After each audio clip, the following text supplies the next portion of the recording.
ఓం శుక్లాంబరధరం విష్ణుం శశివర్ణం చతుర్భుజం ప్రసన్నవదనం ధ్యాయేత్ సర్వ విఘ్నోపశాంతయే అని స్వామివారికి నమస్కారం చేసుకుని మళ్ళీ మనం కొంచెం చదువుకోవడం చూసుకుందాము. మనము కొంతవరకు ఈ నామాలకి పోయిన వారం అర్థం చూసుకున్నాము. అచ్యుతః ప్రదితః ప్రాణః ప్రాణదః వాసవానుజః అపాం నిధిః అధిష్టానం అప్రమత్తః ప్రతిష్ఠితః అని చూసుకున్నాము. అచ్యుతః అంటే ఆయనకి చ్యుతి లేదు, ఆయన జారి పడడు, ఆయన కిందికి వచ్చే అవకాశమే లేదు. ఆయన ఒకవేళ పుట్టవలసి వస్తే కూడా ఆయన అక్కడ ఉన్నవాడు ఉన్న చోటే ఉంటాడు, అక్కడి నుంచి మళ్ళీ ఇక్కడ ఇంకొక రూపంలో కనిపిస్తాడు. కాబట్టి పుట్టాడు కాబట్టి పైనుంచి కిందికి జారేయడం చెప్పడానికి ఉండదు మనకి.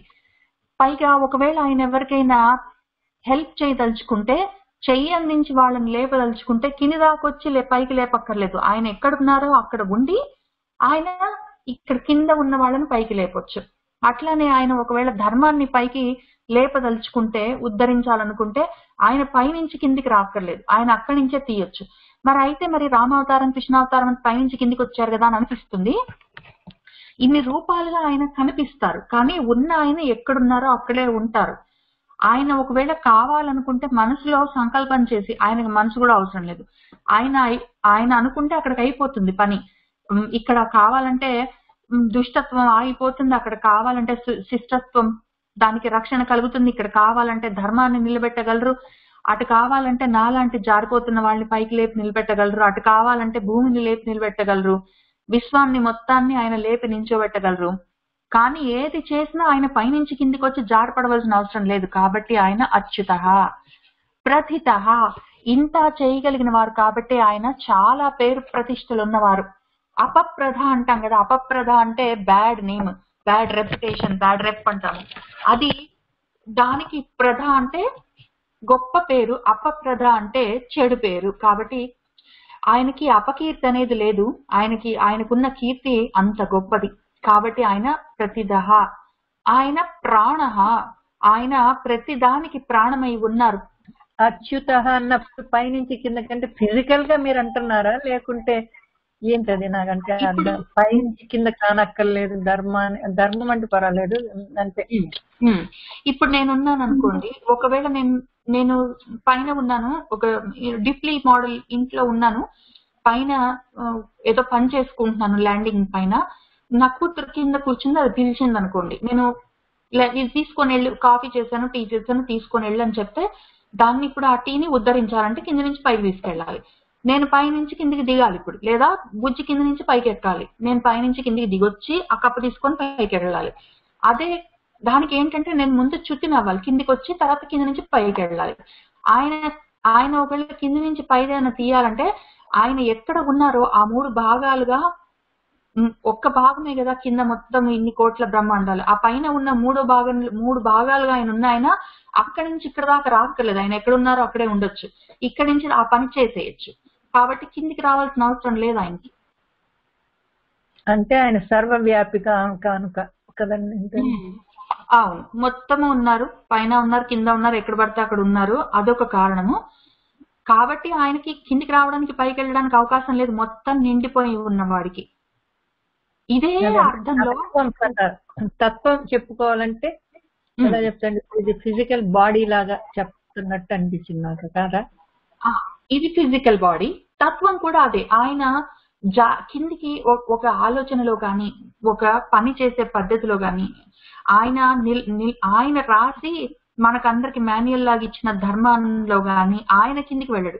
ఆయన ఒకవేళ రామావతారం తీసుకొని ఏదో పుట్టినట్టు కనిపించినా ఆయన ఆ ధర్మాన్ని మాత్రం ఆయన అట్లనే నిలబడతారు, అందులో కూడా కిందికి వెళ్ళరు, ఆయన చ్యుతుడు కాడు. ఆయన ఒకవేళ ఒక సిస్టమ్ ఉంది అంటే ఆ సిస్టమ్ ఆయన పాటించి తీరుతాడు, ఆయన అందులోంచి పోనీలేని కిందికి జారే ప్రశ్న లేదు. కాబట్టి ఆయన ఏమంటారు, విశ్వంగా ఒక రూపం తీసుకొని వచ్చినా, లేదా రాముడికి ఒక అవతారం తీసుకొని వచ్చినా, లేదా వ్యూహంగా ఏదో సంకర్షణ రూపంలో ఉండి కింద అనంతుడిగా ఉన్నా, కాలంగా ఉండి మొత్తమే నడిపిస్తూ ఉన్నా, ఆయన ఏ రకంగా ఉన్నా ఆయన ఏ స్టాండర్డ్స్ ఉంటాయో ఆ స్టాండర్డ్స్ మెయింటైన్ చేస్తారు, కిందికి జారే ప్రశ్న లేదు.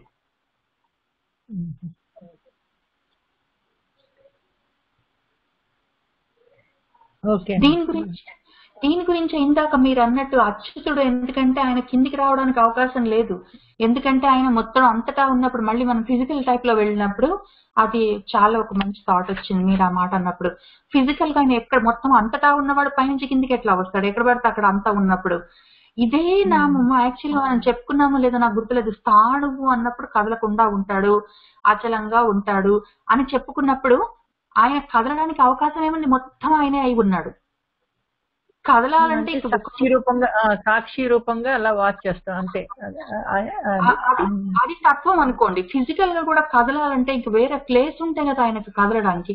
ఇప్పుడు నేను కొంచెం కదలాలి అంటే మొత్తం చిన్న బాక్స్ కింద ఒక 5 feet by 2 feet 1 feet space ఉంది అనుకోండి, అక్కడికి కదలకుండా నిలబడాలి నేను అంతే ఉంటే. ఆయన మొత్తం ఆయనే అయి ఉన్నాడు, అవతల యువతల ఇంకెక్కడ ఏం లేదు ఆయన తప్ప. కాబట్టి ఆయనకు కదలడానికి ఉండదు పాపం. అందుకనే ఆయన స్థానువుగా అట్లనే అచలంగా నిలబడి ఉండాలి, వేరే దారి లేక. ఇంకొకటి కూడా ఉంది అదే థాట్ మీద భలే ఇంకొక ఐడియా ఏమొస్తుందంటే నాకు, దిగంబరహ అని ఉంటుంది చూసారా? దిగంబరుడు అంటే దిక్కులే అంబరంగా చేస్తున్నాడు. అవును. సత్య గారు మీరేమంటారు? సేమ్ ఇదే దిగంబర చెప్దామని మై కాన్సెప్ట్ మీరు అదే చెప్తున్నారు. సేమ్ అదే. ఎందుకంటే మనలో మీలో నాలో సులోచన గారు మనం సపరేట్ సులోచనగా సత్యగా మీనాగా కనిపిస్తున్నాం కానీ ఉన్నది ఒకటే తత్వం కాబట్టి అదే ఐడియాలు వస్తుంటాయి. ఒకటే కదా ఉన్నది, లోపల మాత్రం ఉన్నది ఒకటే, సర్వవ్యాపకమైన నేను అన్న ఆత్మస్వరూపంగా ఉన్నాము, వేరు రూపాల్లో కనిపిస్తున్నాం. అందుకనే సేమ్ థాట్స్ నడుస్తుంటాయి. ఈ దిగంబరంగా అంటే చూడండి, ఆయనకి మొత్తం దిక్కులే అంబరంగా అంటే బట్టల్లాగా ఉన్నాడంటే ఉండకేం చేస్తాడు? ఆయన చుట్టూ బట్టలు కట్టాలంటే మొత్తం ఆయనే అయి ఉన్నాడు. ఆయన చుట్టూ ఒకటి కట్టాలి అంటే ఆయన కాక ఇంక కొద్దిగా ప్లేస్ ఉండాలి, ఉంటే కదా ఆయన చుట్టూ ఒకటి కట్టుకునేది. మొత్తం ఆయన దిగంబరంగా ఉంటే ఏం చేస్తాడు? అట్లానే ఉంటాడు, వేరే దారి లేక. ఎంత కష్టం వచ్చింది నా తండ్రికి. ఇది చూసారు, ఈ అచ్యుత ఎక్కడ 3 వారాలు అయిందా మనకు సులోచన గారు అచ్యుత పెట్టుకొని 3-4 వారాల నుంచి చెప్పుకుంటున్నా. ప్రదిత కాబట్టి అంత పేరు ఉన్నవాడు. ప్రాణ, ఆయన అన్నిటికీ ప్రాణమై నిలబడి ఉన్నవాడు. మనం ఏది చెయ్యాలన్నా చైతన్యం కావాలి, ఆ చైతన్యానికి ప్రాణశక్తి అవసరము.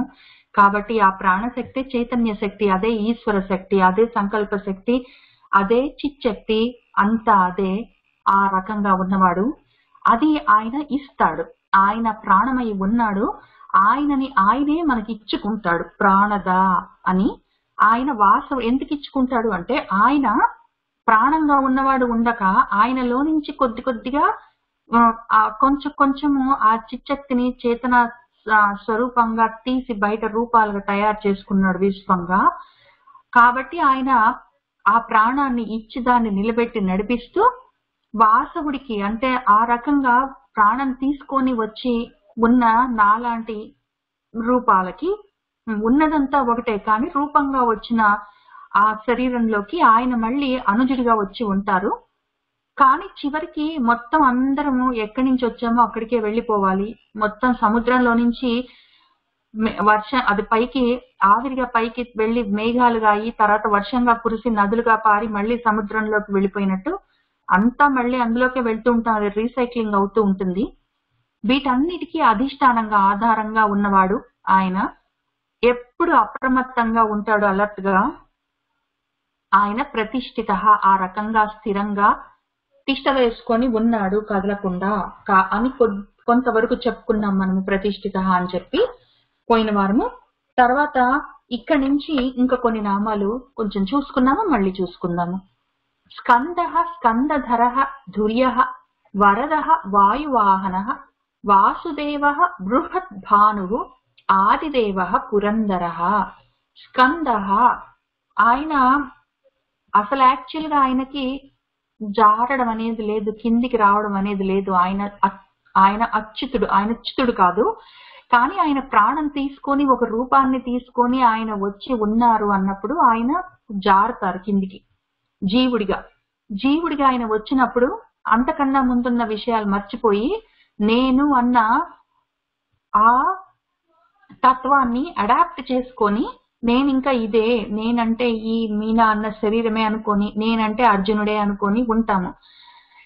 నిజంగా కూడా భగవంతుడే వచ్చి ఎదురుగా నిలబడి, ఒక 2 feet కూడా లేదు, మరి మోకాలు రాసుకునేంత డిస్టెన్స్ లో నిలబడి, దేవుడే ఎదురుగా నిలబడి, నువ్వు నేను ఒకటే అర్జున, నువ్వు ఉంటావు నేను ఉంటాను, ఎప్పుడు ఉన్నాము నువ్వు నేను, ఇమే జనాధిపాహ, ప్రతి వాళ్ళు అందరము ఉంటామని చెప్పినా కూడా మళ్ళీ మర్చిపోయి, 2nd chapter లో చెప్పిన విషయాన్ని మళ్ళీ 4th chapter కే మర్చిపోయి, నువ్వు ఇప్పుడు కదా పుట్టావు, సూర్యుడు ఎప్పుడో కదా ఉన్నాడు అని అడుగుతాము. ఎందుకంటే మర్చిపోతాము. ఇక్కడ అచ్యుతమైన మనము ఒకవేళ జారి శరీరాన్ని తీసుకొని వస్తే స్కందలం అయిపోతాము జారి.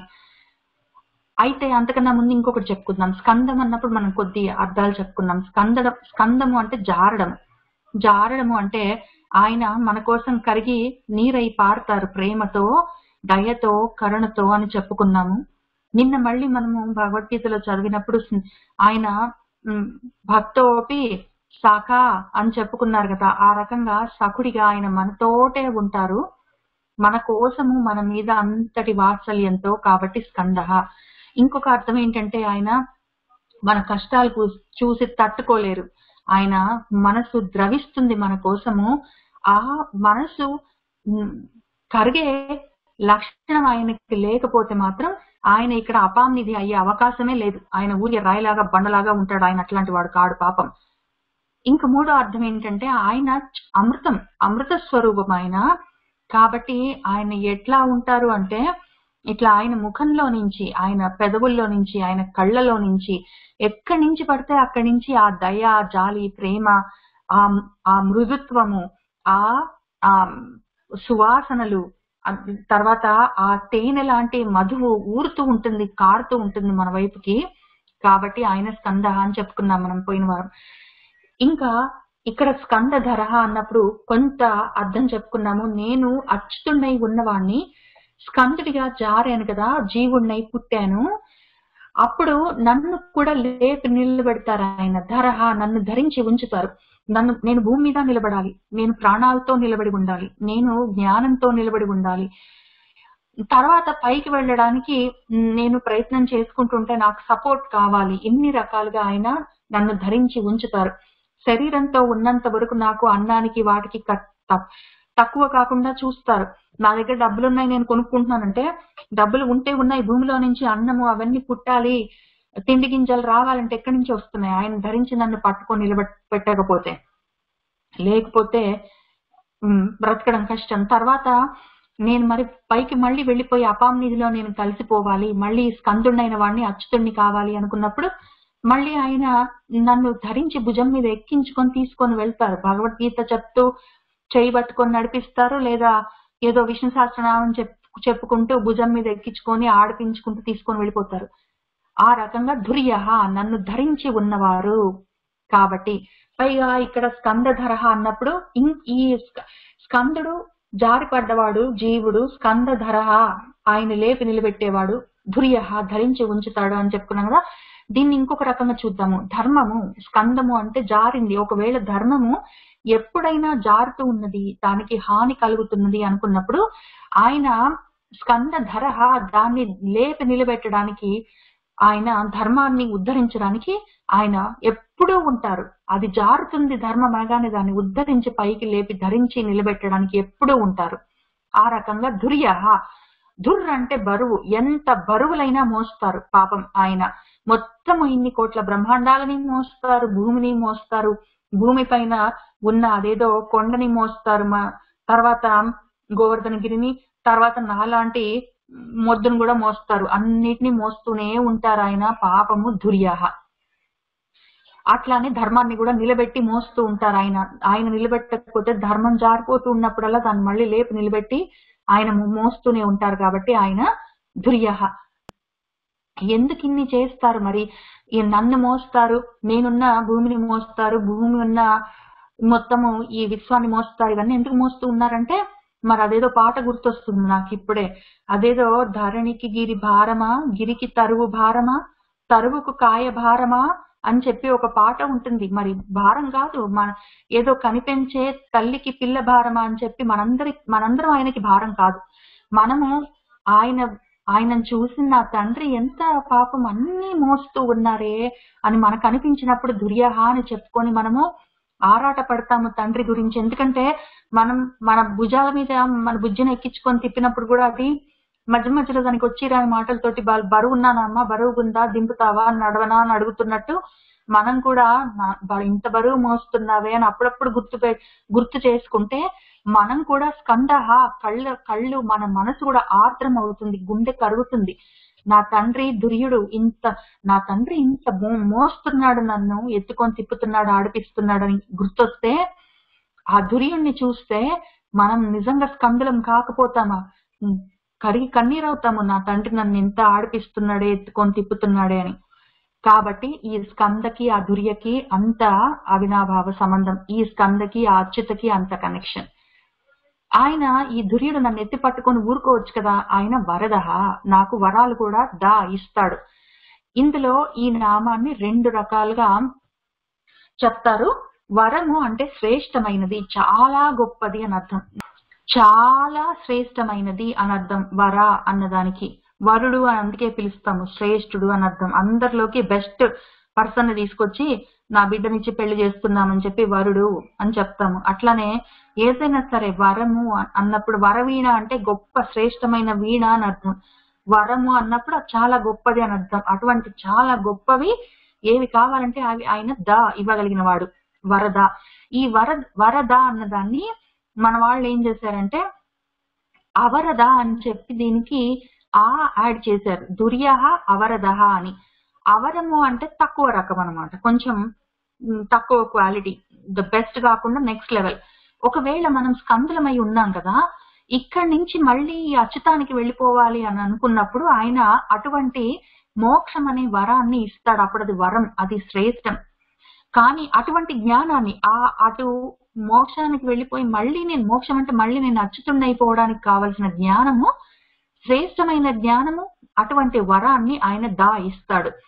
కానీ స్కందున్నైపోయిన వాణ్ణి, జారి ఈ జన్మలో పడ్డవాణ్ణి, ఇవి బానే ఉంది నేను ఇక్కడే ఉంటాను అనుకొని, కాబట్టి నాకు ఇల్లు కావాలి, డబ్బులు కావాలి, ఉద్యోగం కావాలి, అన్నం కావాలి, నాకు ఫ్రెండ్స్ కావాలి, అందరు నన్ను పొగడాలి, నేను అందంగా ఉండాలి అని ఇవన్నీ అడిగితే అవన్నీ కూడా ఇస్తాడు. కానీ అవన్నీ వరాలు కావు, అవి అవరాలు. అవరము అంటే తక్కువ క్వాలిటీవి. అన్నిటికన్నా ఎక్కువ క్వాలిటీ కావాలంటే ఇస్తాడు, లేదా అన్నిటికన్నా మామూలుగా జనరల్ గా తక్కువ క్వాలిటీ అయినా పర్వాలేదు, జనరల్ గా నాకు డైలీ లైఫ్ కి కావాల్సినవన్నీ చిన్నవి చిక్కవి కావాలంటే అవి కూడా ఇస్తాడు. అవరము ఇస్తాడు అవరదుడిగా, వరము ఇస్తాడు వరదుడిగా. ఆయన వాయువాహన. కాబట్టి ఆయన దీన్ని 2 రకాలుగా చెప్తారు. ఆయన ఈ వాయువు ఏదో అగ్ని, ఇప్పుడు ఒకవేళ అవరదాన్ని ఇవ్వాలంటే అంటే ఏదో నేను శరీరంలో ఉండి ఇక్కడ ఏవో చేయవలసిన పనులని చేయాలి, నాకు అన్నం కావాలి, ఉద్యోగం కావాలి, ఇల్లు కావాలి, పిల్లికులం కావాలంటే అవన్నీ ఇస్తాడు వాటి అవరదుడిగా.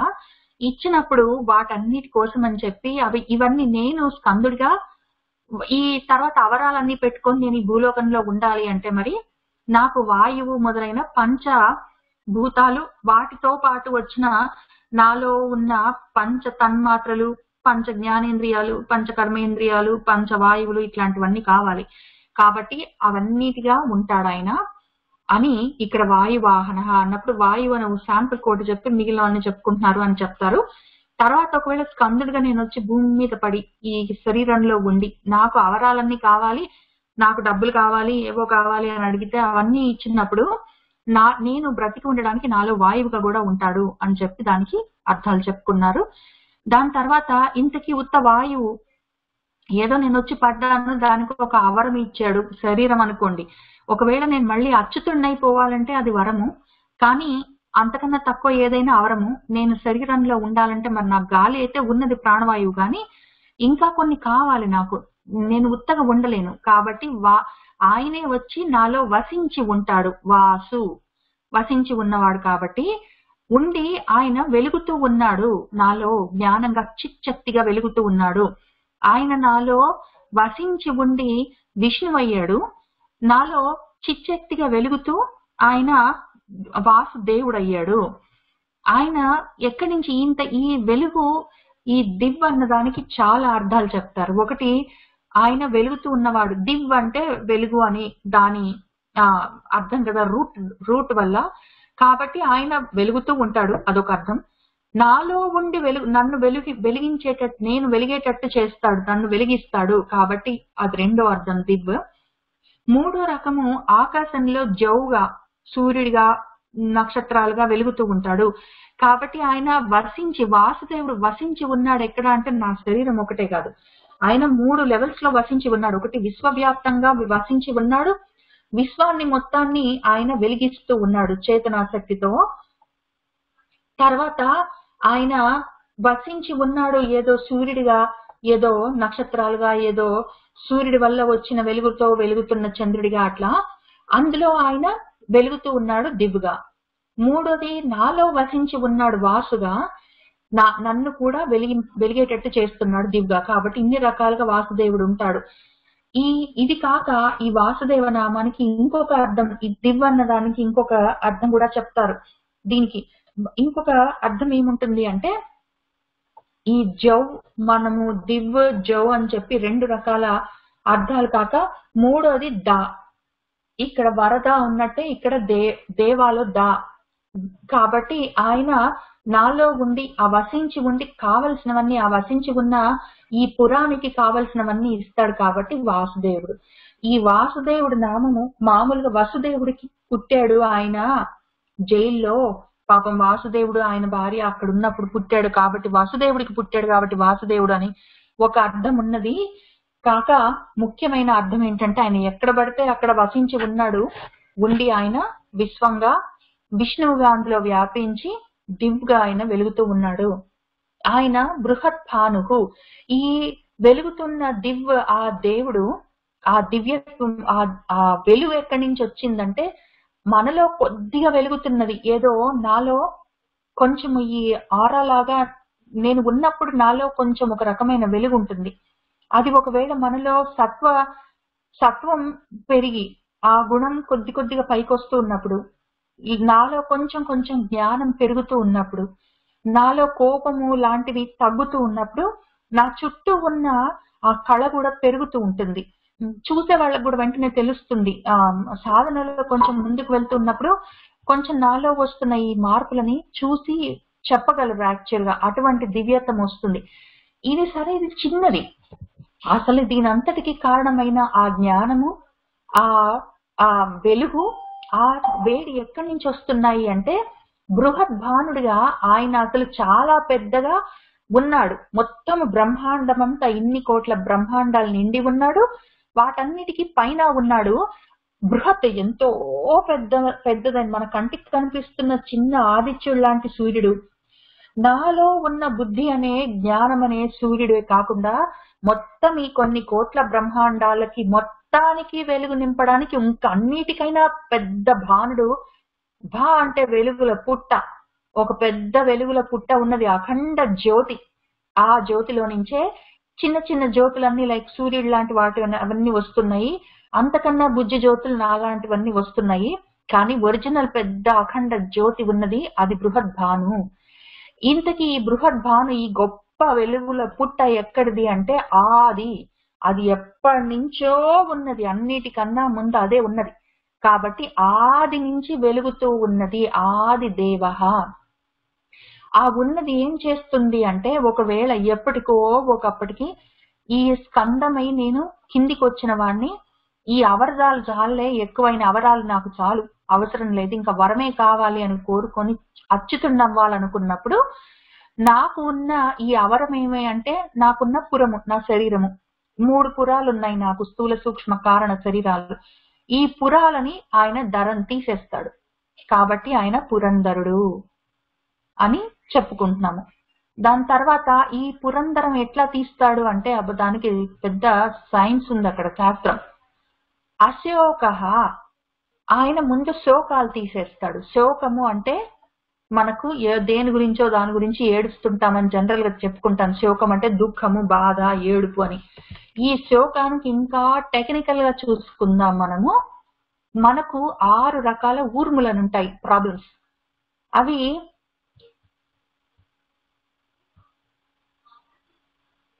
పురంధర. పురములు అంటే శరీరములు, స్థూల సూక్ష్మ కారణ శరీరాలు, అట్లాంటివన్నీ పురాలు. వాటిని ధరము అంటే తీసేసేవాడు, కాబట్టి పురంధరుడు.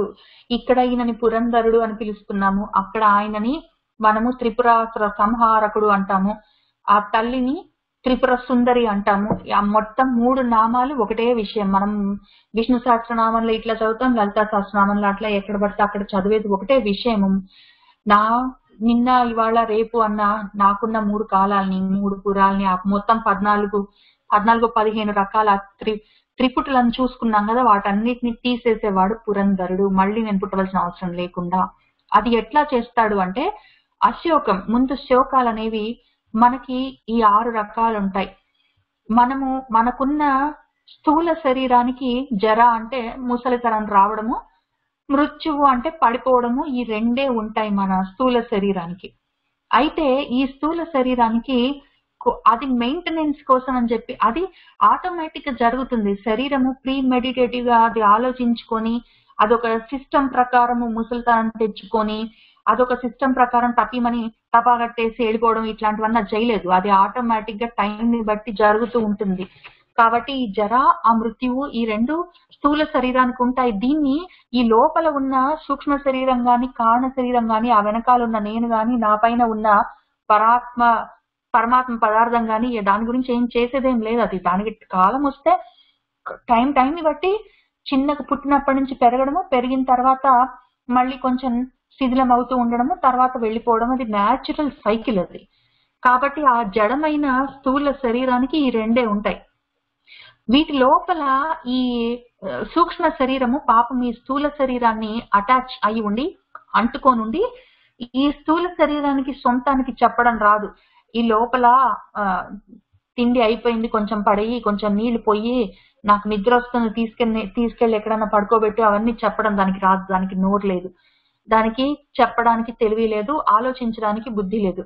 కానీ ఆ లోపల ఉన్న సూక్ష్మ శరీరం మాత్రం ఈ స్థూల శరీరాన్ని అంటపెట్టుకొని ఉంటుంది. మరి ఇది ఉంటేనే కదా ఇది ఉండేది, స్థూల శరీరం ఉంటేనే కదా సూక్ష్మ శరీరం నిలబడి ఉండేది. కాబట్టి అది చూసుకుంటుంటుంది, ఒక కన్నేసి చూసుకొని, ఇదిగో ఆకలేస్తుంది, లోపల ఏమైనా పడయి, దప్పికేస్తుంది, అందులో ఏమైనా పోయి, నిద్ర వస్తుంది, దాన్ని గుచ్చుకుంటుంది, నొప్పి పుడుతుంది, ఇవన్నీ చూసుకుంటుండు అని చెప్పి చేయిస్తుంటుంది. కాబట్టి మిగిలినవన్నీ పక్కన పెట్టినా ఈ పొద్దస్తమానం ఉండే ఆకలి, దప్పిక ఇట్లాంటివి దీనికున్న ఈ సూక్ష్మ శరీరం చూసుకుంటూ ఉంటుంది. ఈ 2 కాక ఆ లోపల ఉన్న కారణ శరీరం ఎప్పటి నుంచో తెచ్చుకుంది. అది కొన్ని కారణాలు పుట్టడానికి, cause to take a birth, దానికి ఆ కారణ శరీరానికి ఇవి ఉంటాయి.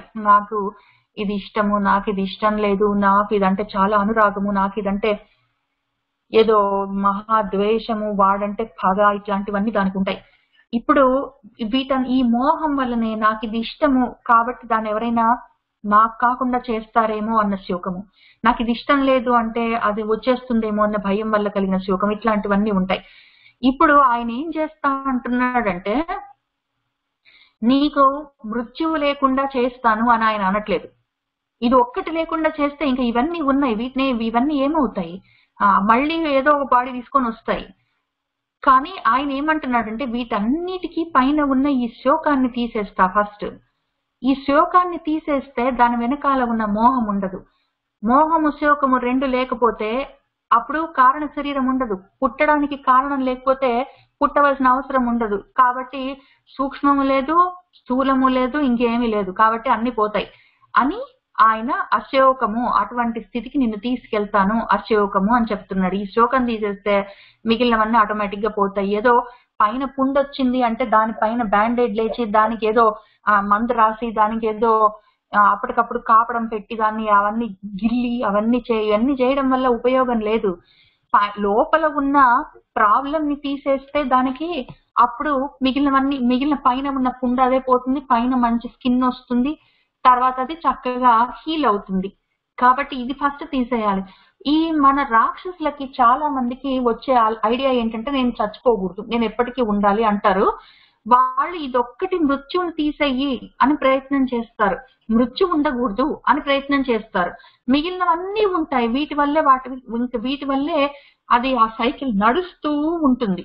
ఇది ఒక్కటి మృత్యువుని ఒకటి పాపం వాళ్ళకి ఇంత మాత్రం చదువు, వాళ్ళు ఎందుకు మరి భగవద్గీత చదవరో నాకు అర్థం కాదు కానీ, లేదా విష్ణు సహస్రనామం ఏదో ఒకటి చదివితే ఏ మాత్రం జ్ఞానం ఉన్నా ఈ మృత్యువుని ఒక్కదాన్ని తీసేయడం వల్ల లాభం లేదు. మిగిలినవన్నీ ప్రయత్నం చేసుకోవాలని వాళ్ళకి ఐడియా రాదు. ఎందుకో ఎంతసేపు నేను చచ్చిపోకూడదు నాకు ఆవారం ఇవ్వు, నేను చచ్చిపోకూడదు నాకు ఆవారం ఇవ్వు అంటే అది మనం చేయడానికి వీల్లేదు, ఇంకేదైనా కోరుకో, అది నేను ఇవ్వలేను, ఇంకేదైనా కోరుకో, ఇంక ఇదే డైలాగ్ నడుస్తుంది. ఈ రాక్షసుల్లో ఒక్కడైనా ఆగి ఆలోచించి నువ్వెందుకు అది ఇవ్వలేవు అని అడిగితే, ఇది ఒక్కటి తీసేస్తే ఏం లాభం రా, కావాలంటే ఇది ఒకటి వాళ్ళ కింద చదువుకుంటున్నారు, ఏదో పవర్ పాయింట్ ప్రెజెంటేషన్ పెట్టుకున్నారు, అందులో పోయి చూసుకోపో లిస్ట్ ఉంది, ఇది ఒక్కటి తీస్తే మిగిలిన 5 ఏం చేస్తావురా అని ఎవరైనా పాపం దేవుడు జాలితో చెప్పేవాడు. మన వాళ్ళు అడగరు, మనం మృత్యు లేకుండా చేయని అడుగుతారు. కాబట్టి మన స్వామి మన మీద దయతో ఇంత వీళ్ళు ఆలోచిస్తున్నారో లేదో అని, ఎందుకైనా మంచిదని ఈ మృత్యు లేకుండా చేయడం ఇట్లాంటివన్నీ అడగొద్దు నన్ను, మనం కూడా ఏదో మృత్యు లేకుండా పోవాలి, నేను మృత్యుని జయిన్ని కావాలి, నేనేదో అమృతత్వాన్ని పొందాలి అని అడుగుతాము. ఆయన అదే అనట్లేదు, చిన్నవి చితకవి అడగకు, నువ్వు ఇక్కడ పైది అడుగు. పైన అశోకం వచ్చిందంటే ఇవన్నీ పోతాయి ఆటోమేటిక్ గా, ఇది ఒక్కటి సాధిస్తే మిగిలినవి పోతాయి అని చెప్తున్నాడు. రాక్షసులు ఎంత చదువుకున్న వాళ్ళైనా సరే అజ్ఞానంతో ఇది అడుగుతారు, చదువుకున్న వాళ్ళు జ్ఞానులు ఇది అడుగుతారు, అది తేడా. కానీ ఏంటంటే ద డిఫరెన్స్, ఈ అడిగే రాక్షసులు అజ్ఞానంతో మృత్యు అడుగుతారు కానీ వాళ్ళకి అసలు ఇది పైన శోకం లేకుండా పోతే అసలు శరీరమే ఉండదు, పుట్టవలసిన అవసరం ఉండదు, మొత్తమే అందులో నువ్వు ఎక్కడి నుంచి వచ్చావు అక్కడికి వెళ్ళిపోతావు అంటే మళ్ళీ వాళ్ళకి నచ్చదు. వాళ్ళకి శరీరం కావాలి, అనుభవించాలి, వాళ్ళు సుఖంగా ఉండాలి. కానీ నెగిటివ్ స్టఫ్ వద్దు వాళ్ళకి, మృత్యువు వద్దు, నెగిటివ్ స్టఫ్ వద్దు, నొప్పులు బాధలు దుఃఖాలు వద్దు, ఓన్లీ మంచి కావాలి అంటే కష్టం. శరీరం ఉన్నది అంటే కాంట్రడిక్షన్స్ ఉంటాయి, ద్వంద్వాలు ఉంటాయి, తప్పనిసరిగా మంచి ఉంటే చెడు ఉంటుంది, నీకు వేరే దారి లేదు. అది వాళ్ళకి అర్థం కావట్లేదు. ఆ 2 పాయింట్స్ ప్రజలు అర్థం చేసుకోవట్లేదు. మన స్వామి మనకి ఎంతో దయతో కాబట్టి ఇది తీసేస్తే మిగిలిన ఉండవు, నేను అది ఇస్తాను అని చెప్పాడు తెలుగులో పాపం. అట్లా ఎట్లా చేస్తావు అంటే, ఆ పరిస్థితికి ఎట్లా వస్తాము అంటే, తారణః నేను తరింపజేస్తాను నిన్ను, నువ్వు నీ ప్రయత్నం చేసుకో, ఇదిగో నువ్వేం చేయాలి, ఇప్పుడు నువ్వేమి నీకు కావాల్సింది, ఇక్కడ అచ్యుతుడిగా ఉన్నవాడివి స్కందుడు అయ్యావు, ఇక్కడ నుంచి నువ్వు మళ్ళీ అశోకం పొజిషన్ కి అంటే మళ్ళీ ఈ అశోకాన్ని సాధిస్తే, శోకం లేకుండా పోతే, శోకనాశనం అయిపోతే స్థూల సూక్ష్మ కారణ శరీరాలు ఉండవు, కాబట్టి పుట్టుక ఉండదు, నువ్వు అప్పుడు స్కందం అవ్వక్కర్లేదు, పైకి అచ్యుతంగా వెళ్ళిపోవచ్చు అని చెప్తున్నారు కదా. అది ఎట్లా చేస్తాము అంటే, నీ ప్రయత్నం నువ్వు చెయ్యి, నువ్వు ప్రయత్నం నువ్వు చేస్తే నేను నీకు సహాయం చేస్తాను, ఆ రకంగా నిన్ను తరింప చేస్తాను. తారణః, తారణము అంటే తర్ అన్నప్పుడు తరించడం, క్రాసింగ్ అన్నమాట, దాటడం అని అర్థం, దాటిపోవడము, గట్టెక్కడము, ఇక్కడి నుంచి అక్కడికి వెళ్ళిపోవడము, ఏదో ఏమంటారు తరించిపోవడము, ఉత్తీర్ణత సాధించడం అంటే అదే మనము ఎగ్జామ్ లో చెప్పుకుంటాం కదా, గట్టెక్కాడు వాడు, ఉత్తీర్ణుడు అయ్యాడు వాడు, ఏదో అమ్మయ్య దాటిపోయాడు వాడు, ఇవన్నీ ఏంటంటే ఇంక ఇవే సేమ్ మనలాగనే చిన్న చిన్న ఎగ్జామ్స్ కాకుండా ఇది మొత్తమే ప్రపంచం, సంసారంలో నుంచి ఉత్తీర్ణత సాధించడం అంటే తరించిపోవడం, ఉత్తీర్ణము అంటే తరించడం, దాటడము, వెళ్ళిపోవడము, గట్టెక్కడం, అట్లాంటివన్నీ. నువ్వు నీ ప్రయత్నం చెయ్యి, నేను నీకు హెల్ప్ చేస్తాను. తారహ, అప్పుడు దాని నువ్వు ఆ రకంగా నువ్వు తరించడానికి కావలసిన తారకం కూడా నేనే అవుతాను, మార్గం. ఆ తరించడానికి తారకం కూడా నేనే అవుతాను. ఏదో రామ తారక మంత్రం లాగా అన్ని తారక మంత్రాలు ఉన్నాయి, మంత్రాలు వాడుకో, నన్ను ధ్యానము చెయ్యి, లేదా ఏదో రకంగా సమాధి స్థితిని ప్రయత్నం చెయ్యి, లేదా ఏదో రకంగా పూజలు వాటితో భక్తి యోగం అని పెట్టుకో, లేదా ఏదో జ్ఞాన యోగం అని పెట్టుకో, ఏదో ఒక రకంగా ఇవన్నీ నువ్వు తరించడానికి ఇవన్నీ ఐడియాలు, ఉపాయాలు, ఆ రకంగా కూడా నేను ఉంటాను అని చెప్తున్నారు. చెప్తే అప్పుడేం జరుగుతుంది అంటే, ఈ రకంగా చేయడాన్ని, ఈ అశోకము అని చెప్పిన దానికి శోకం లేని ఆ ప్రదేశానికి నిన్ను తీసుకెళ్తాను అని ఆయన చెప్తున్నప్పుడు, మన వాళ్ళు దీనికి ఎంత గొప్పగా దీన్ని అనుభవించారంటే, ఇది తారణః, ఇది తారః. ఇందులో ఏం చెప్తున్నారంటే, 2 పక్కన పక్కన ఎందుకున్నాయంటే, తారణము అన్నప్పుడు నేను నిన్ను తరింపజేస్తాను, నువ్వు దాటి వెళ్ళిపోవడానికి, నువ్వు ఎగ్జామ్ రాసి పాస్ అవడానికి నువ్వు ప్రయత్నం చేస్తే నీకు ఆ ప్రయత్నంలో హెల్ప్ చేస్తాను అని చెప్తున్నారు ఇక్కడ. ఇక్కడేమో నేనే నీకు ఆ మార్గం అవుతాను, నేనే నిన్ను ఆ పని నిన్ను తరింపజేస్తాను అని అర్థం. దీనికి రెండింటికి కొద్దిగా తేడా ఉన్నది. ఆ తేడాని ఎంత జాగ్రత్తగా ఎక్స్ప్లెయిన్ చేశారు మన వాళ్ళకి. చాలా సూక్ష్మమైన తేడా. దాన్ని ఎంత క్లియర్ గా మనకి ఎక్స్ప్లెయిన్ చేశారో మన వాళ్ళు అసలు చెప్పలేను. ఇక్కడ ఏంటంటే ఈ తారణము అన్నప్పుడు ఆయన ఏం చేస్తారంటే హెల్ప్ చేస్తారు, మన ప్రయత్నం మనం చేసుకోవాలని చెప్పుకున్నాం కదా. అది సేమ్ మన మరకట మార్జాల న్యాయం నిన్న చెప్పుకున్నట్టు, భగవద్గీతలో చెప్పుకున్నట్టు సేమ్ స్టోరీ ఇక్కడ. ఒకవేళ మనము భగవంతుడిని భక్తి యోగంతో పట్టుకొని ఉంటే ఆయన మనకు మార్గం చూపిస్తారు, దాటిపోవడానికి హెల్ప్ చేస్తారు, తారణానికి, మనం తరించిపోవడానికి. ఎగ్జామ్ మనం చదువుకోవాలి, మన జ్ఞానాన్ని మనం పెంచుకోవాలి, మనమే పోయి కష్టపడి ఎగ్జామ్ రాయాలి, ఎగ్జామ్ లో పాస్ అవ్వడం ఇంక తర్వాత మన అదృష్టం మీద ఆధారపడి ఉంటుంది. కాబట్టి మన ప్రయత్నం మనం చేస్తాం, ఆ తర్వాత చేయవలసింది ఆయన చేస్తారు.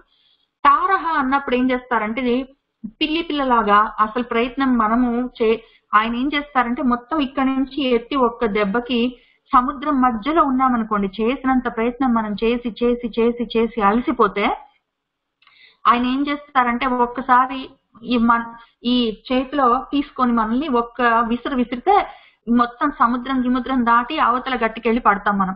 ఆ రకంగా ఆయన తోసేయగలరు. కాబట్టి అప్పుడెప్పుడో మనం చదువుకున్నప్పుడు మనం అనుకున్నాం, ఒకసారి గుర్తుందా, ఏదో అనుకుని చాలా సేపు నవ్వుకున్నట్టు నాకు గుర్తుంది. ఊరికి నువ్వు ఇవన్నీ చదువుకో, నీ ప్రయత్నం నువ్వు చెయ్యి, నేను నీకు హెల్ప్ చేస్తా, ఈ ప్రయత్నం నువ్వు చెయ్యి అని అంటూ ఉంటాడు. ఎందుకు ఇంత కష్టం లేకుండా ఆయనే ఏదో ఒక మనం నడుస్తూ ఉంటే వర్షం పడి ఆగిన తర్వాత ఒక చిన్న నీటి గుంటలు అట్లా రోడ్డు మీద ఉన్నప్పుడు ఏదో చీమ దాన్ని పాపం అది బయటపడడానికి ప్రయత్నం చేస్తుంటే ఎంత కష్టమైన దానికి రాకపోతే మనం పక్క నుంచి వెళ్ళుకుంటే అయ్యో అనుకొని ఏదో చిన్న ఆకుతోటో పుల్లతోటో ఏదో దాన్ని తీసి బయట రోడ్డు మీద పెట్టి రోడ్డు పక్కన ఎవరిని తొక్కకుండా పెట్టి వెళ్ళిపోతాం కదా. అట్లా నువ్వు కూడా చేయొచ్చు కదా అయ్యా, ఎందుకు మా ప్రాణం ఇట్లా తీస్తున్నావు అని అప్పుడెప్పుడో అనుకున్నాం మనము. కాబట్టి అట్లా ఆయన చేయదలుచుకుంటే పట్టుకొని ఒక ఇసురితే ఇక్కడి నుంచి మొత్తం ఈ సంసార సాగరం నుంచి డామన అవతల పడతాము. కాబట్టి అట్లా చేస్తే అది తారము. ఒకవేళ అట్లా కాకుండా నేను హెల్ప్ చేస్తాను ప్రయత్నం చేయి అంటే తారణము. కాబట్టి ఆయన తారణంగా ఉంటాడు, తారంగా ఉంటాడు. మనం చేసేంత ప్రయత్నం చేస్తే చేసినంత ప్రయత్నం హెల్ప్ చేస్తాడు. చేసి చేసి ఇంకా అలసిపోతున్నాము, ఇంకా మన వల్ల కావట్లేదు, కానీ ప్రయత్నానికి శక్తివంచన లేకుండా చేసామనుకున్నప్పుడు ఆయనే గట్టెక్కించేస్తారు. కాబట్టి తారణ తారహ అని రెండు అర్థాలు ఆ విషయంలో ఉన్న మరకట మార్జాల న్యాయంతో ఈ రెండు నామాలకి అర్థాన్ని ఇంకా కొంచెం ఎక్కువగా చెప్పారు మన వాళ్ళు. అయితే ఇంకొక అందం ఏమంటే ఇంకొక రకంగా మన పరాశర భట్టర్ ఆయన రాసిన వ్యాఖ్యానంలో ఏం రాశారంటే భాష్యంలో పురందర, అశోక, తారణ అన్న ఈ మూడు మాటలు మూడు రకాల తాపత్రయాల్లో నుంచి మనల్ని తరింపజేస్తాయి అని చెప్పి. ఇది పురందర అన్నప్పుడు మనకి ఆది దైవికమైన కష్టాలు ఉంటాయి కదా. ఈ ఆది దైవిక, ఆది భౌతిక, ఆధ్యాత్మిక అని మూడు రకాల తాపత్రయాలు ఉంటాయి. త్రయం అంటే మూడు. ఈ తాపాలు మనల్ని ఏడిపించుకొని తినేవి, మనల్ని ఈ బాగా తప్పింపజేసేవి మూడు ఉంటాయి. అందులో ఆధ్యాత్మికము అంటే ఆత్మ, నాకు సంబంధించింది, నా శరీరానికి సంబంధించినవి. ఇవన్నీ ఈ సెట్ మొత్తము, ఈ శోకము, మోహము, అది ఏదో దుఃఖము, బాధ, నాకు ఇష్టం లేదు, నాకు ఆకలేస్తుంది, నిద్ర వస్తుంది, నాకు దప్పిక అవుతుంది, నేను ముసల్దాన్ని అవుతున్నాను, జుట్టు రాలిపోతుంది, కళ్ళు కనిపించట్లేదు, నేను వెళ్ళిపోయాను. ఇవన్నీ ఆధ్యాత్మికము. వీటన్నిటిలో నుంచి నేను బయటపడాలంటే ముఖ్యంగా ముందు శరీరం ఉన్నంత వరకు దానికి అన్నము అవి పెట్టాలి, దానికి గుచ్చుకుంటున్నాయో కాలుతుందో ఏదో అవుతుందంటే అవన్నీ చూసుకోవాలి. నాకు ఆకలి వేస్తుందంటే ఏమైనా తినిపించాలి, నిద్ర వస్తుందంటే ఒక చోట పడుకోబెట్టాలి బాడీని తీసుకెళ్లి, తర్వాత మనసుకు బాగలేదంటే దానికి ఏదో చెప్పుకోవాలి. అవన్నీ ఆయన ఏం చేస్తారంటే ఈ అశోక అన్నప్పుడు అవన్నీ నేను చేస్తాను, ఇవన్నీ తీసేస్తానని చాలా క్లియర్ గా చెప్పారు. కాబట్టి ఇదంతా ఆది భౌతికము, ఆది కాదు ఆధ్యాత్మికము. ఆధ్యాత్మికమైన కష్టాలని, తాపాన్ని ఆయన తీసేస్తారని చెప్తున్నారు. ఇది ఆది భౌతికము, తారణము. ఏదైనా మనకి మన చుట్టూ ఉన్న మనుషులతోటి మనకు కష్టాలు వచ్చాయి, మన చుట్టూ ఉన్న జంతువులతోటి మనకు కష్టాలు వచ్చాయి. భౌతికంగా ప్రకృతిలో ఉన్న సామాన్లన్నీ మనల్ని బాధ పెడుతున్నాయంటే ఆ బాధల్లో నుంచి మనల్ని బయట పడేస్తారు, ఆ రకమైన తాపాన్ని తీసేస్తారు. ఆది భౌతికమైనది కాబట్టి తారణ. అట్లానే ఆది దైవికం ఉంటాయి, మన చేతిలో ఉండదు. ఇంకా దేవుడే మనకి రక్ష. ఏదో కాలిఫోర్నియాలో అడవులు తగలబడి మొత్తం ఇళ్ళని కాలిపోవడము, లేదా ఏదో ఫ్లోరిడాలో హరికేన్స్ వచ్చి, లేకపోతే ఇండియాలో ఏదో తుఫాన్లు వచ్చి, లేకపోతే ఎక్కడ పడితే అక్కడ భూకంపాలు వచ్చి, ఇట్లాంటివన్నీ కష్టాలు ఉన్నప్పుడు వాటిని మామూలు మనుషులు ఏం చేయలేరు. అట్లానే దేవుడు చేసే మనకి పెద్ద పెద్ద ప్రాబ్లమ్స్ వచ్చినప్పుడు చేయగలిగింది ఏం లేదు. అట్లాంటివి మన చేతిలో లేనివన్నీ మొత్తమే దైవం చేతిలో ఉన్న విషయాలు. పంటలు పండట్లేదు, నీళ్లు అసలు ఎక్కడా లేవు, ఇట్లాంటి వాటికి మనం చేయగలిగింది ఏం లేదు. అటువంటి తాపాన్ని కూడా ఆయన తీసేయగలడు. కాబట్టి ఆయన పురంధరుడు అని. పురంధర అన్నప్పుడు ఆది దైవికము, అశోకము అన్నప్పుడు ఆది ఆత్మకు సంబంధించినవి ఆధ్యాత్మికము, తారణము అన్నప్పుడు ఆది భౌతికమని 3 రకాల తాపత్రయాల నుంచి తీసేసి ఆయన తారహ మనల్ని తరింపజేస్తాడు. కాబట్టి ఈ తారహ అన్న నామానికి పురంధర, అశోక, తారణ అని 3 రకాల తాపత్రయాలని తీసేయగలడు అని చెప్పి ఉన్నది అని చెప్పి ఆయన మన పరాశర భట్టు దానికి భాష్యం రాశారు చాలా అందంగా. కాబట్టి ఆ రకంగా చేయగలిగిన వారు ఆయన. శివురహ, ఈ శివుర అన్నప్పుడు చాలా సింపుల్ గా శివురుడు అనే ఆయన వంశంలో పుట్టారు. కాబట్టి మన స్వామి వాళ్ళ తాతగారి పేరు మన వసుదేవుడు వాళ్ళ నాన్న పేరు శివురుడు అని చెప్పి చెప్పుకుంటారు. ఆయన వంశంలో పుట్టాడు మనవడుగా, కాబట్టి ఆయన శౌరి. కానీ ఆయన మనవడిగా ఉన్నా, ఆయన వసుదేవుడిగా ఉన్నా వసుదేవుడి వాళ్ళ నాన్న శివుడిగా ఉన్నా అంతా ఆయనే. తాత ఆయనే, తండ్రి ఆయనే, కొడుకు ఆయనే, మనవడు ఆయనే అని చెప్పుకోవడానికి మనకు శివరహ, శౌరి అని చెప్పి పక్కనే ఉన్నాయి అని చెప్పి కొంతమంది దాన్ని వ్యాఖ్యానం చెప్పారు. ఇంకొక అర్థం ఏంటంటే ఆయన మహాశూరుడు. ఆయన చేయలేని పని లేదు, ఆయన ఏ పనైనా చేయగలడు. ఆ పనిని ఆయన చేయగలిగిన శక్తి సత్తా ఉండి కూడా ఊరికే కూర్చోడు, చేస్తాడు. కాబట్టి దాన్ని ప్రదర్శిస్తాడు. కాబట్టి శౌరి అని చెప్పుకుంటారు. ఆయనకు శూరత్వం, పరాక్రమం ఉన్నది, బలం ఉన్నది, బలాన్ని చూపించుకునే శక్తి ఉన్నది. కాబట్టి ఆయన శూరుడు, దాన్ని చూపిస్తాడు కాబట్టి శౌరుడు అని చెప్పి దానికి కొన్ని రకాలుగా భాష్యాలు రాశారు. తర్వాత ఇంకా దీనికి బలం ఉన్నవాడు పరాక్రమాన్ని చూపిస్తే జరిగేదేంటి అంటే సమర్థత. ఆయన ఒక పనిని సాధించగలిగిన వారు కాబట్టి సూర్యుడు సాధించి చూపించాడు రాముడిగా, కృష్ణుడిగా. కాబట్టి శౌరి అని కూడా చెప్పుకుంటారు. ఆయన జనేశ్వరుడు. జనము అంటే జన్మ తీసుకున్నది ఏదైనా జనము. జనులు అంటే మనల్ని జనులు అని ఎందుకు పిలుస్తారంటే జన్మ తీసుకున్నాం కాబట్టి అటువంటి మొత్తము ప్రాణులకి ఈశ్వరుడైన వాడు అని జనేశ్వర అని చెప్పి దానికి అర్థం చెప్పారు. మనల్ని జనులు అని ఎందుకు అంటారు అంటే జన్మ తీసుకున్నాం కాబట్టి జనులము. మనము ప్రజ ఎందుకంటే గొప్పగా జన్మించాం కాబట్టి ప్రజలు. మనము మనుషులము ఎందుకంటే మనువు నుండి వచ్చాము కాబట్టి మనము మనుషులము. అట్లానే మానవులము ఎందుకంటే మనువు నుంచి వచ్చాం కాబట్టి మానవులము. అట్లానే చనిపోయే లక్షణం ఉన్నది, ఆ శరీరం పడిపోయే లక్షణం ఉన్నది. నాకు చావలేదు కానీ శరీరానికి పడిపోయే లక్షణం ఉన్నది కాబట్టి అటువంటి పడిపోయే లక్షణం ఉన్న శరీరాన్ని తీసుకొని వచ్చాను కాబట్టి మర్చులము అని కూడా అంటారు మనల్ని. ఆ రకంగా చాలా ఏది మనల్ని పిలిచినా కూడా దానికి ఒక కారణం ఉన్నది ఎటిమలాజికల్ గా. కాబట్టి జనేశ్వర ఈ రకంగా ఆయన ఉంటారు, మనము ఉంటాము, అన్ని అక్కడే ఉంటాము. కానీ ఎక్కడ ఉంటాము అంటే ఇక్కడ ఈ తరించడము. ఆయన తారణ, మనం బయటపడడానికి హెల్ప్ చేస్తాడు. తారహ, ఆయనే పడేస్తాడు అని చెప్పుకుంటున్నాం కదా. అందులో సూర్యుడు ఆ పని చేయగలడు, ఆయన చాలా సమర్థుడు. శౌరి చాలా సార్లు ఆ పని చేసి చూపించాడు, ఎంతో మందిని దాటించేశాడు. ఆ రకంగా ఎంతో మందిని జనుల దగ్గర నుంచి ఈశ్వరులను చేశాడు. కానీ ఆయన మాత్రం అందులో ఉండడు. కూలము అంటే గట్టు, ఒడ్డు అని అర్థం. ఆయన అను అంటే మన సైడ్ ఉన్న ఒడ్డు సైడ్ ఉంటాడు, కానీ అందులో దిగడు. సముద్రంలో మనం పాపం ఏదో ఈదుతూ ఉంటాము సంసారంలో, కానీ ఆయన చూస్తూ ఉంటాడు ఆ ఒడ్డు మీద నిలబడి. అయ్యో అయ్యో అంటాడు. కావాలంటే భగవద్గీత అవన్నీ రాసి కాపీలన్నీ తయారు చేసి ప్రింట్లు చేసి మనకు ఆ తల ఒకటి పంచుతాడు. కావాలంటే గట్టు మీద కూర్చొని ఎక్స్ప్లెయిన్ చేస్తాడు, కానీ ఆయన అందులోకి దిగడు. కాబట్టి ఆయన అనుకూల అని చాలా మంది ఈ తారణ అన్న దానికి ఈ అనుకూలం అంత క్లోజ్ గా రిలేటెడ్ అని చెప్పి కూలము అన్న దానికి గట్టు అని అర్థం ఉంది కాబట్టి అనుకూల అని చెప్పారు. మామూలుగా అనుకూలంగా ఉన్నాడు అంటే నాకు చాలా ఏమంటారు, నాకు చాలా ప్రతికూలంగా అంటే అగెయిన్స్ట్ గా లేడు, అనుకూలంగా నా వైపుకున్నాడు అని అర్థము. అనుకూలము అంటే నా వైపు గట్టు మీద ఉన్నాడు అని అర్థం. యాక్చువల్ గా నా వైపు గట్టు మీద ఉన్నాడు, అగెయిన్స్ట్ గా లేడు అని చెప్పి. ఇక్కడ ఏంటంటే అనుకూలం అంటే ఆయన నిజంగా కూడా గట్టు మీదే ఉంటాడు, అందులోకి దిగాడు సంసారంలోకి.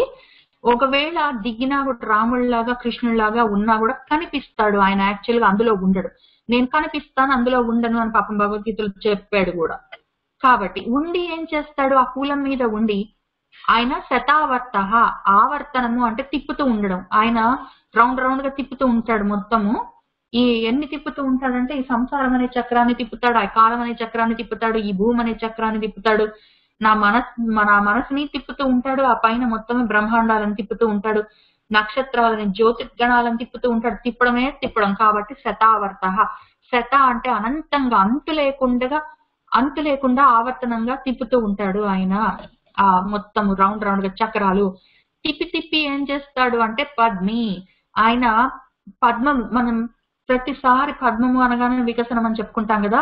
కాబట్టి ఆ పద్మాలు కలిగి ఉన్నవాడు. ఆయనకి ఒక్క పద్మం లేదు. నేను అనే శరీరంలో ఆయన ఉంటేనేమో నాలో ఈ పద్మాలు కమలాలు ఏదో చక్రాలు షట్చక్రాలు అని చెప్పుకుంటాం మనము. మన మొత్తం కుండలినిగా ఉంటాడు అని చెప్పి. సరే, అదొక అర్థం ఎట్లయినా ఉన్నది. కాక ఆయన పద్మి అంటే ఆయన చేతిలో ఏదో ఈ పద్మాన్ని పట్టుకొని ఉంటాడు కాబట్టి పద్మి అని ఒక అర్థం ఎట్లా ఉన్నది. ఆయన బొజ్జలో నుంచి పద్మం వచ్చింది కాబట్టి ఆయన పద్మాన్ని కలిగి ఉన్నాడు పద్మి అని ఇట్లాంటి అర్థాలన్నీ ఎట్లాగా ఉన్నాయి. కాక ఆయన పద్మి ఎందుకంటే ఈ పద్మానికి ఉండే లక్షణము అరలుగా అది రేకులుగా విచ్చుకుంటూ ఉంటుంది. ఆ వర్తులాకారంలో రౌండ్ రౌండ్ గా ఈ శతావర్తనం అంటే ఆయన విచ్చుకొని ఏదో కొన్ని లక్షల మీరు ఒక 1000 రేకుల పద్మం ఉందనుకోండి. ఆ 1000 రేకుల పద్మము ఒక్కొక్క రెక్క విచ్చుకుంటూ పెద్దగా అవుతుంది కదా. అట్లా ఈ మొత్తం ఈ విశ్వాన్ని ఆయన కొంచెం ఎక్స్పాండింగ్ చేసి పద్మం లాగా దాన్ని ఆవర్తనంగా రౌండ్ గా మొత్తం ఇక్కడ ఒక ఆకు అక్కడ ఒక ఆకు అట్లా విచ్చుకోదు కదా. పువ్వు విచ్చుకుంటే అది మొత్తమే రౌండ్ గా విచ్చుకుంటూ పోతుంటుంది. అట్లా రౌండ్ గా విచ్చుకుంటూ శతావర్తనం ఎన్నో ఆవృత్తులతో ఎన్నో రకాలుగా రౌండ్ గా తిరుగుతూ ఆయన పద్మం లాగా విచ్చుకున్న పద్మం ఎక్కడున్నదంటే ఆయనలోనే ఉన్నది. ఆయన దానికి ఆధారమై ఉన్నాడు కాబట్టి ఆయన పద్మి. ఆ రకంగా ఉన్నవాడు ఏం చేస్తున్నాడంటే పద్మ నిభ ఈక్షణ. ఆ రకం ఈక్షణము అంటే చూపు, పద్మం లాంటి చూపుతో ఆయన ఉన్నాడు అంటే ఆ రకంగా మొత్తం ఆ పద్మాన్ని ఆయన ఇంతకి శతావర్తనము ఈ కూలం మీద గట్టు మీద ఉండి సముద్రం అనే మొత్తం ప్రపంచం అనే ఈ సంసారాన్ని ఆయన నడిపిస్తూ దాన్ని పెంచుతూ, పద్మి అన్నప్పుడు పెంచుతున్నాడు ఆయన, శతావర్తనము పద్మము అన్నప్పుడు ఆయన దాన్ని పెంచుతూ ఉన్నాడు. విశ్వాన్ని పెంచుతూ ఏం చేస్తున్నాడంటే ఈ క్షణము ఆయన కళ్ళతోటే దాన్ని రక్షిస్తూ ఉన్నాడు కాబట్టి ఆయన పద్మ నిభ ఈక్షణుడు అని దానికి అర్థం. నిన్ననే మనం లలితా సహస్రనామంలో చదువుకున్నాం కదా, ఉన్మేష నిమిష ఉత్పన్న విపన్న భువనావళి అని. కన్ను తెరిస్తే మొత్తం ప్రపంచాలు తయారవుతాయి, మూస్తే మొత్తం ప్రపంచాలు మూసుకొని పోతాయి, లయమైపోతాయి, అటువంటి చూపు కలిగిన తల్లి అని. ఈయన కూడా అదే చేస్తున్నాడు. పద్మ నిభ ఈక్షణ. ఆయన చూస్తూ ఉంటాడు, చూస్తూ సృష్టి చేస్తూ ఉంటాడు. దాన్ని బ్రహ్మాండాలని మొత్తమే చూపులతోటి సృష్టిస్తూ ఉంటాడు. ఆ సృష్టి ఎట్లా అంటే అరలుగా రౌండ్ గా వర్తులాకారంలో ఓపెనింగ్ చేస్తూ ఉంటాడు, పెంచుతూ ఉంటాడు. కాబట్టి ఆయన ఆ కూలం మీద ఉండి ఆ గట్టు మీద ఉండి ఏం చేస్తున్నాడంటే ఆవర్తనాలు శతావర్తనం రౌండ్ గా తిప్పుకుంటూ ఈ పద్మాలను తయారు చేసి కళ్ళతోటే, మరి పైగా తయారు చేయడం కూడా దాన్ని కళ్ళతోటే తయారు చేస్తూ ఉన్నారు. కళ్ళతోటి ఆ పద్మాలని మొత్తం బ్రహ్మాండాలను తయారు చేసి ఏం చేస్తూ ఉన్నారంటే ఆయన పద్మనాభ, ఇక్కడ సృష్టి ఆయన సృష్టిస్తూ ఉన్నారు. తర్వాత అరవిందాక్ష, కళ్ళతోటే దాన్ని నడిపిస్తూ ఉన్నారు స్థితి. పద్మ గర్భ, మళ్ళీ అన్ని గర్భంలో పెట్టేసుకుంటున్నారు లయం. కాబట్టి ఈ తయారు చేసిన గట్టు మీద కూర్చొని ఆయన బొమ్మలు చేసినట్టు ఈ రకరకాలుగా విశ్వాలను తయారు చేసి దాన్ని పద్మనాభుడిగా సృష్టించి అరవిందాక్షుడిగా స్థితి చేసి పద్మ గర్భుడిగా అన్ని కలిపేసుకుంటున్నారు అని మనం కొంతవరకు చెప్పుకున్నాము. అయితే ఈ పైన చెప్పుకున్న నామాలకి మళ్ళీ ఇంకా 2 రకాల అర్థాలు ఉన్నాయి. అవి చెప్పకుండా మరి మనం అక్కడి నుంచి ముందుకు వెళ్ళడం కష్టం కాబట్టి మన ప్రయత్నం మనం చేసుకుందాము. 2 ఇంకా ఏమున్నాయంటే మన గురించి మనం ఎట్లా చెప్పుకుంటూనే ఉన్నాం కదా, ఈ అచ్యుత ప్రదిత ప్రాణ అని చెప్పి ఈ మొత్తము నా గురించే ఉన్నది. ఎక్కడి నుంచి అంటే స్కందం దగ్గర నుంచి చెప్పుకుందాము. మనం అంతకన్నా ముందు నుంచి కూడా రాసుకున్నాను, నేను ఎక్కడి నుంచో రాసుకున్నాను. అచ్యుత దగ్గర నుంచి మొత్తం నా పరంగా చెప్పుకుందాం. నేను అంటే మనందరము రకరకాల రూపాలుగా జీవుడిగా వచ్చి ఇక్కడ ఉన్న వాళ్ళము. అచ్యుతుడిగా ఉన్నదాన్ని, నేను ప్రదిత అని ఎంతో గొప్పదాన్ని. అప్పుడు నేను ఉన్నదాన్ని ఏం చేశానంటే అంత గొప్పగా ఉన్నదాన్ని ఉండకుండా నేను జారి పడ్డాను. పడి అప్పుడు ఏమైందంటే ప్రాణదహ వాయు వాసవానుజ, నాతో పాటు పాపం ఆయన కూడా వచ్చాడు. వచ్చిన తర్వాత ఇంక ఇవన్నీ చెప్పుకుంటూ వచ్చాం కదా. ఇక్కడ స్కందుడు చూసుకుందాం. జారి పడ్డాను, నన్ను ఆయన లేపి నిలబెట్టాడు. పాపం దుమ్ము దులిపాడు, ఇంకేమైనా మట్టి దుమ్ము అంటుకుంటే నిలబెట్టాడు. పర్వాలేదు మరి మళ్ళా వెనక్కి వచ్చే పైకి రా అని చెప్తున్నాడు. అంతవరకు నన్ను ధరించి ఉన్నాడు. ఇక్కడ ఉన్నంత వరకు అవరాలన్నీ ఇస్తున్నాడు, కావలసినవన్నీ. లేదా పైకి వెళ్ళిపోతా అంటే వరాన్ని కూడా ఇస్తాడు. ఆ రకంగా నాలో వాయువుగా ఉన్నాడు ఆయన. ఉన్నవాడు నాలో వెలుగుతూ ఉన్నాడు. ఆయన ఎక్కడి నుంచో ఉన్నాడు, ఎప్పటి నుంచో ఉన్నాడు. నేను ఇంకా చాలే అనుకున్నప్పుడు నాకు ఈ శరీరాన్ని తీసేయగలడు. అవసరమైతే నేను వెళ్ళిపోతానన్నప్పుడు ఈ శోకాన్ని తీసేస్తాడు. కాబట్టి నాకు శరీరాలు ఉండే అవకాశం ఉండదు. ఆ రకంగా నన్ను తరింపజేస్తాడు. నేను ప్రయత్నం చేస్తే నాతో ఉంటాడు. నేను అలసిపోతే నన్ను ఇక్కడి నుంచి దాటించేస్తాడు తారహ. ఆ రకంగా అప్పుడు నేనేమవుతానంటే ఇవన్నీ మనం ఈ రకంగా చెప్పుకుంటూ వచ్చాం కదా. ఇప్పుడు ఇదే విషయాన్ని మనము మన కూర్మావతారం కూడా చెప్పుకుందాము. ఈ కూర్మావతారం ఎక్కడి నుంచి మొదలవుతుందో చూసుకొని అక్కడి నుంచి చెప్పుకుందాం అనుకున్నాం కదా. ఈ ప్రాణదహ అప్పుడు ఏమైందంటే ఒకసారి మొత్తమే మళ్ళీ మనకు ఆ కథ గుర్తుంది కదా. పురాణం చెప్పుకోకుండా మనం చదువుకోవడం ఏ రోజు ఆపలేము. అది అవసరం మనకు. కాబట్టి పురాణం కథ చెప్పుకుందాము. మన అదృష్టం బాగుంది కాబట్టి మొత్తం విష్ణు సహస్రనామంలో అన్ని ఉంటాయి మనకు, అన్ని అవతారాలు.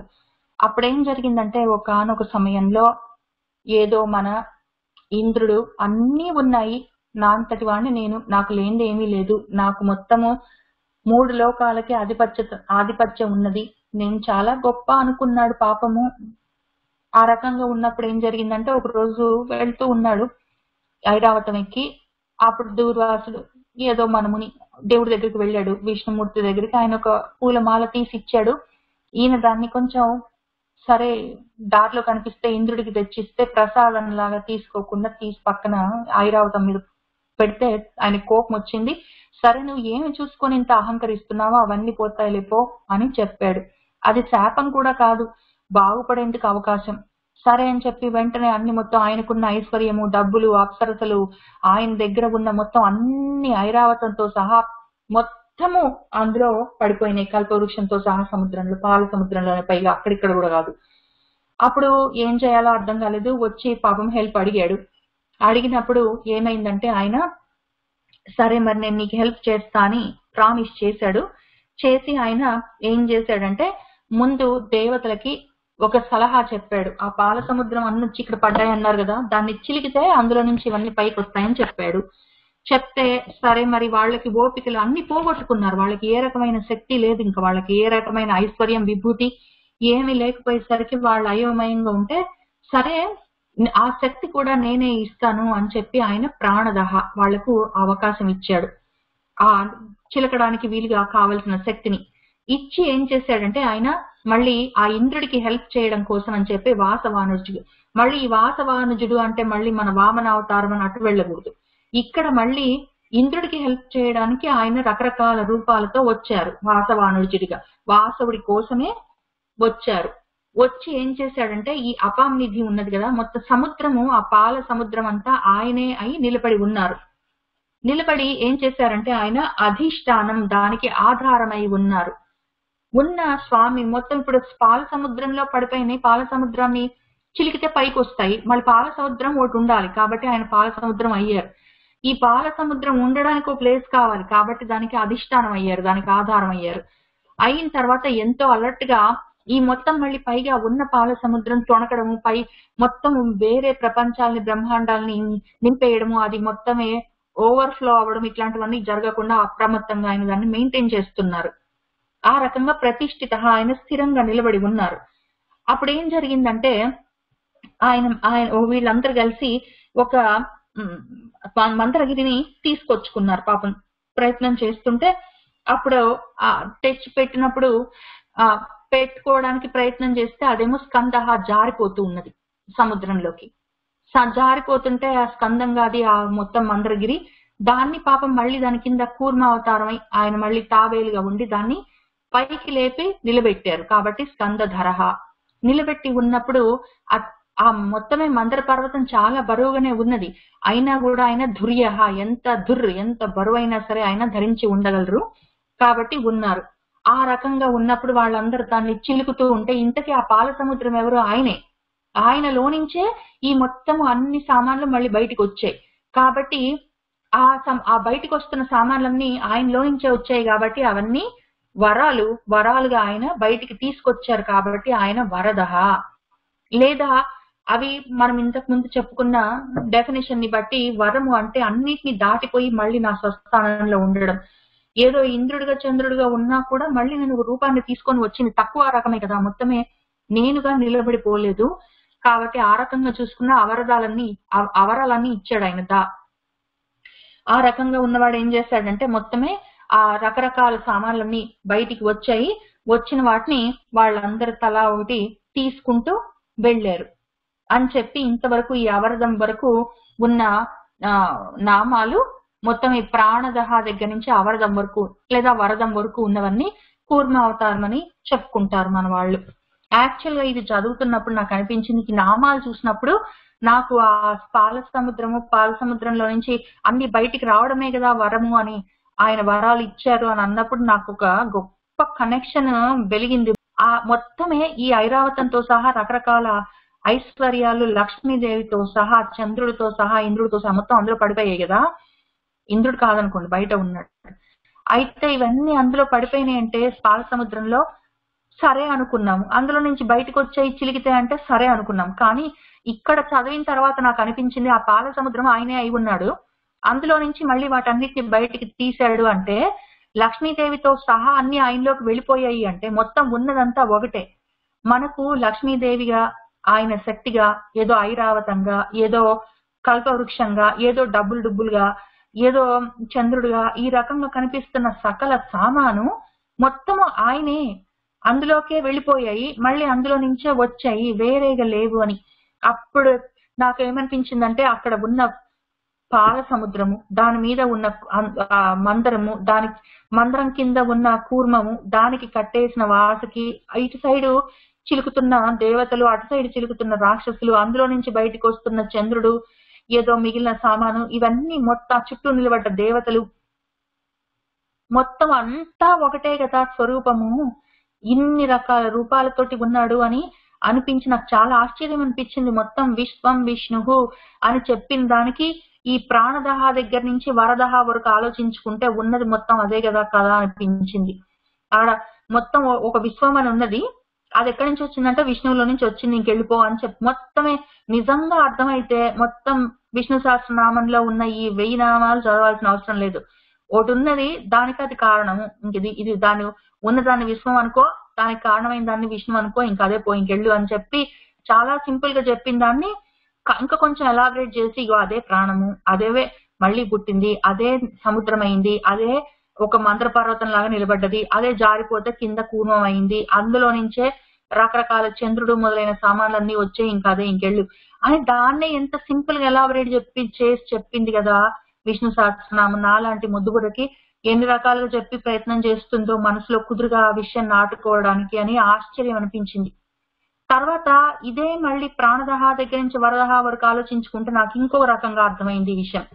ఇదే పాల సముద్రం ఉన్నది, అదే పాల సముద్రము ఆయనే, దాని కింద ఉన్న ఆధారము ఆయనే, దానిపైన ఉన్న మందరం ఆయనే, దాని కింద ఉన్న కూర్మం ఆయనే, అంతా ఆయనే అయి ఉన్నప్పుడు అది ఎక్కడో లేదు నాలోనే ఉన్నది అనిపించినప్పుడు అది ఇంకో రకంగా నాకు నా మనసు ఇక్కడ దీని అందం ఏమంటే ఈ పద్మిని పరీక్షణ లాగా అరలుగా పొరలుగా ఆ వర్తుల ఆకారంలో నా మనసు ఎన్ని రకాలుగా విచ్చుకుందో అసలు ఈ 2 నామాలు చూసేసరికి. ఇక్కడి నుంచి ప్రాణం నుంచి వరదం వరకు 10 నామాలు ఉన్నాయి లేవు కానీ నా మనసు నా బుద్ధి ఎన్ని రకాలుగా వర్తులాకారంలో విచ్చుకుంటూ పోయిందో పద్మంలాగా వికసించిందో అసలు. ఇంకో రకంగా చెప్పుకుంటే ఏదో నా మనసు ఉన్నది, నా మనసు అది పాల సముద్రము, నా మనసు అనే పాల సముద్రంని కి ఆధారమై ఉన్న నా జ్ఞానము, ఈ పైన ఉన్న మొత్తము ఒక మందర పర్వతము నేను చేసుకుంటున్న సాధన. ఈ సాధన ఒకవేళ జారిపోతుంటే ఆయన కింద ఉండి దాన్ని పాప నిలబెట్టి ఉంచుతున్నారు.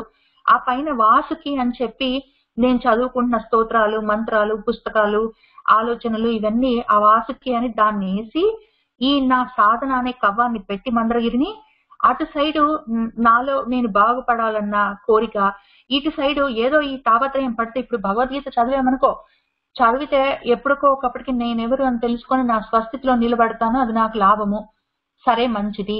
కానీ ఈ లోపల ముందు అక్కడి దాకా వెళ్ళాలంటే స్థితప్రజ్ఞత కావాలి. కాబట్టి నాకు సుఖము దుఃఖము అన్నిటిని సమానంగా తీసుకునే ధీశక్తి కావాలి.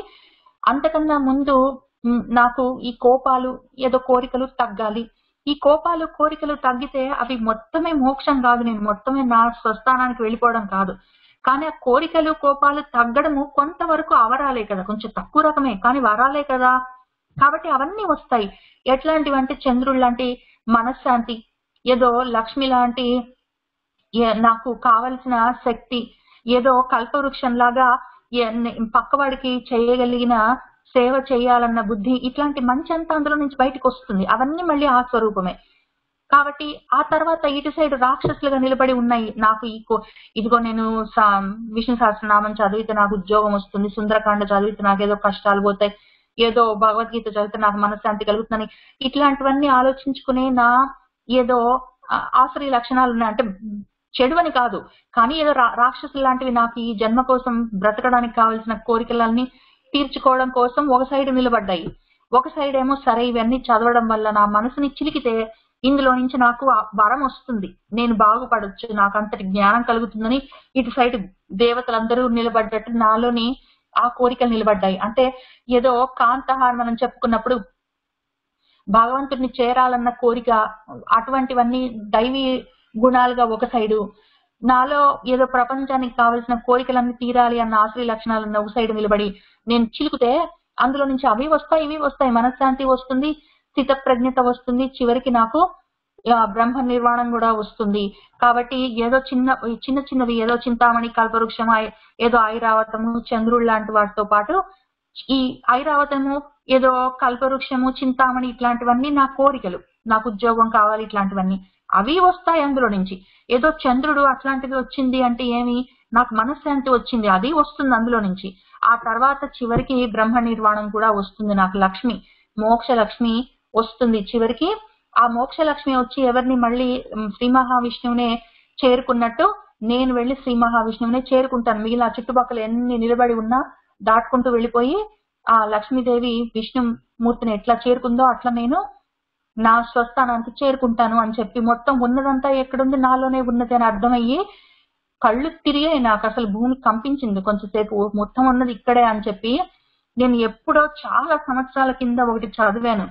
అది ఏముంది అంటే చిక్కాలంటే చిలకాల్సిందే అని చదివాను.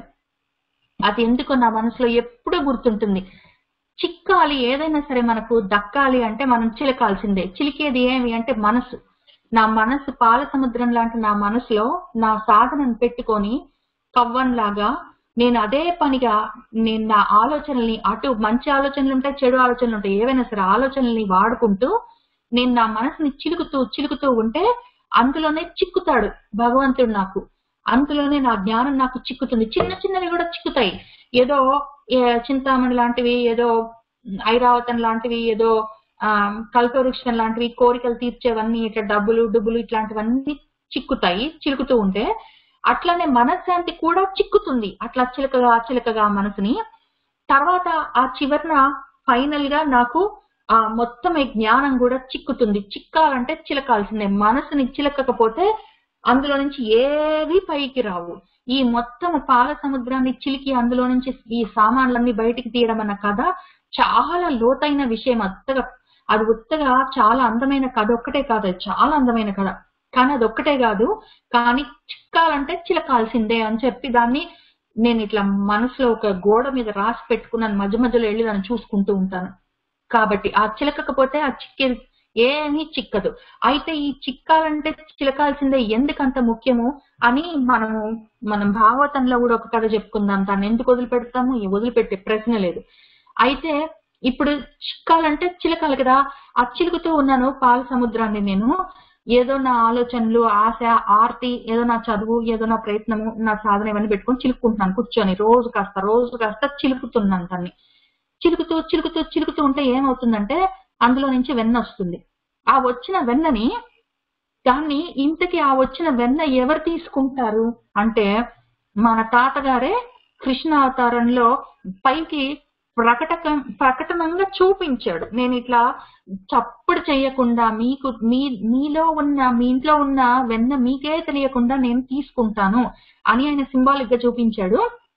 ఆ మొత్తం రేపల్లె నా శరీరం అనుకుంటే, ఆ రేపల్లెలో ఉన్న ఇల్లు నా గుండె గూడు అనుకుంటే, అందులో నేను చిలికి పెట్టుకొని దాచుకున్న ఆ వెన్న ఏదైతే ఉన్నదో దాన్ని ఆయనే తీసుకుంటారు. తీసుకొని నన్ను తర్వాత ఈ తారము ఆయనే చేస్తారు. కాబట్టి చిక్కాలంటే చిలకాల్సిందే. నేను చిలుకుతూ కూర్చోవడం నా పని. ఆ రకంగా నేను చిలుకుతూ కూర్చోవడం తారణము, నేను చేసుకునే ప్రయత్నము. దానికి ఆయన అందులో ఒకవేళ ఎప్పటికైనా నా అదృష్టం బాగుండి ఎంతో కొంత వెన్న ఆయన దృష్టి పడేంత కొద్దిగా తయారవుతే, నా జ్ఞానం కొంచెం ఆ దారిలో పడితే, అప్పుడు దాన్ని ఆయన నాకు తెలియకుండా వచ్చి తీసుకుంటారు. అప్పుడు నేనేమవుతాను అంటే ఇంకా అశోకంలో నుంచి పైకి వెళ్ళిపోవడమే, ఇంకా కిందికి ఉండదు. కాబట్టి ఈ తారణానికి అశోకానికి ఈ చిక్కాలంటే చిలకాల్సిందే. కాబట్టి ప్రాణదహం నుంచి వరదానికి అంత కనెక్షన్ ఉంది. ఇవన్నీ అన్కనెక్టెడ్ నామాలు కావు, చాలా పెద్ద లోతైన విషయం, సబ్జెక్ట్ అది. ఇది మొత్తం ఈ ప్రాణదహ దగ్గర నుంచి మొదలు పెడితే నేను ఎట్లా జారిపోయాను, మళ్ళీ పైకి ఎట్లా వెళ్ళాలి అని ఒక కథ.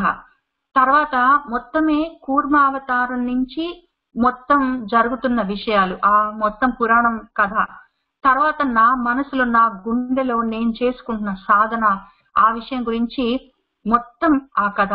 మొత్తం ఈ ప్రాణం నుంచి వరదం వరకు ఎంత ఉన్నదో ఆలోచిస్తే ఆ నామాలకు అంతమే లేదు.